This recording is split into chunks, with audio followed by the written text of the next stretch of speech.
Hello everyone and welcome back. Now tonight is going to be a bit of a serious one.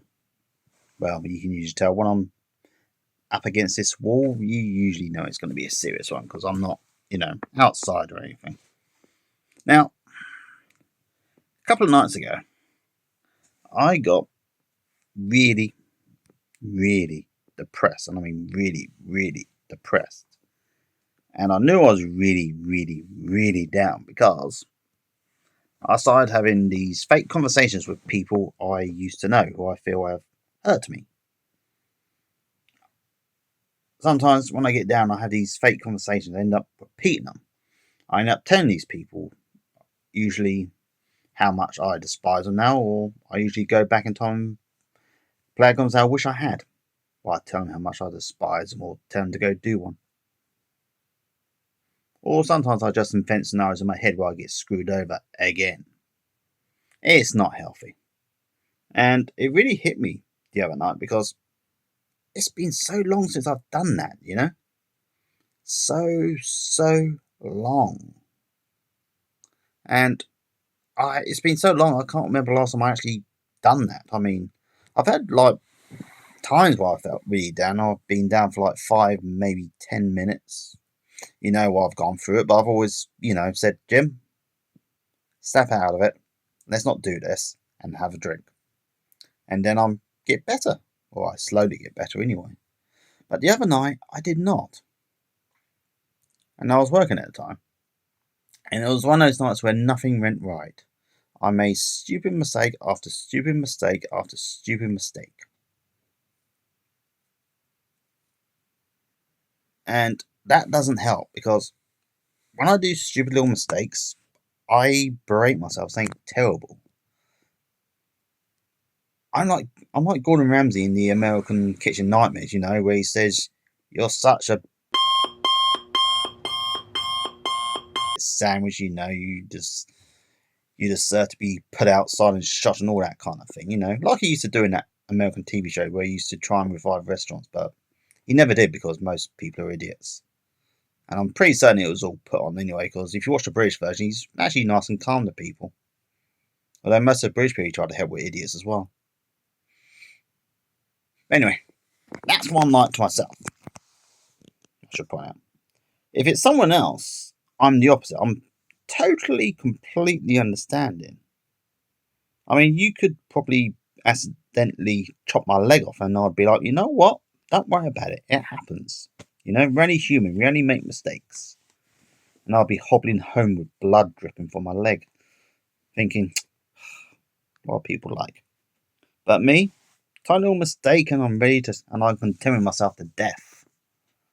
I remember at one point, I said to myself, Jim, you are such an bloody idiot. You do not deserve nice things. You deserve misery and depression. You deserve the general feeling you have right now. And when I say right now, I mean the now, then, not the now. Because I'm actually feeling pretty good about myself. Which is why I'm talking about it. I tend to avoid making videos when I'm really, really down for obvious reasons. Because I don't like to come across as, self-pitying. Although that is really what I'm doing, And sometimes I say things which I probably won't agree with. Because I've actually done a few videos where I've been like that, and I've listened to them the next day, and I thought, you know what, Jim? Don't publish this. Write you better, then talk about it. But yeah, that is what I did, and at one point, I snapped myself out of it a couple of times, but I kept falling back into it, I really didn't understand how it was that bad, because it was a decent day. And I thought to myself, I wish I had someone waiting for me at home who would just give me a big hug and tell me everything's okay. I think a lot of us would like that. Just to know that someone's waiting for us who will tell us it's okay. And it got me thinking about how I wish I had a partner, and, negative thoughts accumulated again, and it got really bad. And anyway, I was thinking today, much as I say I want someone, a romantic partner to have, to love, to hold, all that other stuff, I thought to myself, is it actually fair on them You know? Is it actually fair to me to actually get involved with someone and then say, oh, by the way, I have these serious depression spells sometimes where I'm just going to need to be held like a flicking baby? And I said flicking then, not fricking. Actually, it works, flicking. Although you saying that though, it doesn't quite have the same thing, because when you say fricking, you know what I mean. But yeah, to go back, is it actually fair to do this? Is it fair to put that pressure on another person or to expect them to be essentially what is essentially a mental health carer for me? And I'm not sure it is. Because everyone has their own lives to live, and my problems are not really anybody else's problems. I think I'm making sense here. I may not be. I probably am. I hope I am. I'm sure I am. Yes, I am. I'm definitely making sense. See, it's the negative thoughts accumulating again. It's that negative thoughts getting inside me saying, Jim, you're not making sense, even though I am. But yeah, is it actually fair to do that to another person, to say, oh, by the way, I want you to be my mental health carer? Because it doesn't feel like it, Feels like it would be me. Feels like it would be deceitful to enter a relationship right now, because it's a bit of a catch-22, really, when you think about it, because if I could actually meet someone who genuinely liked me for me, that would actually be really, really good for my mental health, But chances are I probably won't do it until I get these things solved. So it's kind of, I need one to get the other. But I still wonder though, is it actually fair? And if you're a person, and actually you are all people, apart from the bots, the clankers can go do one. Yeah, I said it. I used the C word. Anyway, to the humans, actual humans watching, not the flicking clankers, they can go do one. The humans watching, tell you what your honest opinion is, okay? Would you really want to become a mental health carer to someone? Just on the off chance a relationship might work and an off chance they might actually get better? Because I feel it feels unfair, it feels kind of deceiving, to meet someone and then say, oh, by the way, and then work out his wants. Because obviously when I meet someone, I'm not going to give you like depressed and everything, It's like when you go on dates and stuff, you always want to it's like a job interview.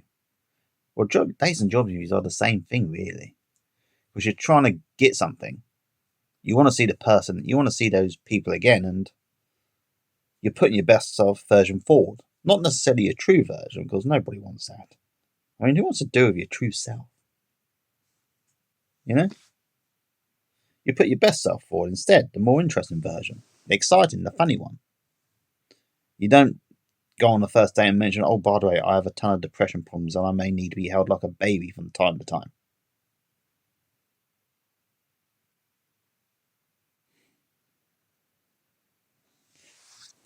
But that's life though. I shouldn't feel too bad because I'm being honest about this. And honesty is a good thing. You should be honest about who you are when you meet people. And I've seen so many relationships where people have said they pretend to be someone else. Hey, come on, my kid, I've done this. In a relationship, I've always pretended to be someone more interesting, more exciting than I actually am. And then it turns out I'm not, and things fall apart as they do. But it can't be helped. What's done is done. And the sad fact is, none of them like the real me, so it's for the best. For me and for them. They benefit from this too.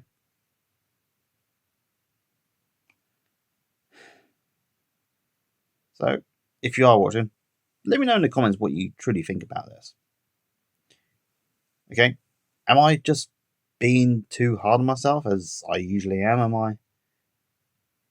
I mean, actually, if you are single, tell me if you're single, okay? If you're looking for someone, if you knew they had, say, my depression problems, would you... I'm not asking on my behalf. Actually, I'm asking... I'm not saying would you go out with me, but I'm saying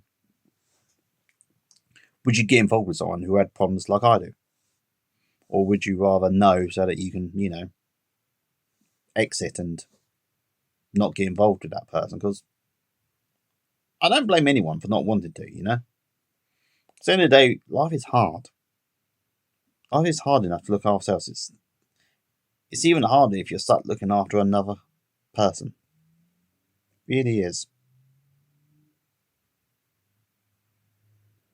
But yeah, to go back, am I being too hard on myself? Is it that deceitful to meet someone and expect them, to give me a hug from time to time?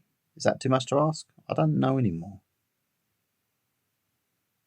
The problem is, the two standards I have are the relationships that I've been in, which have been the opposite of what I would like, or what I've been talking about.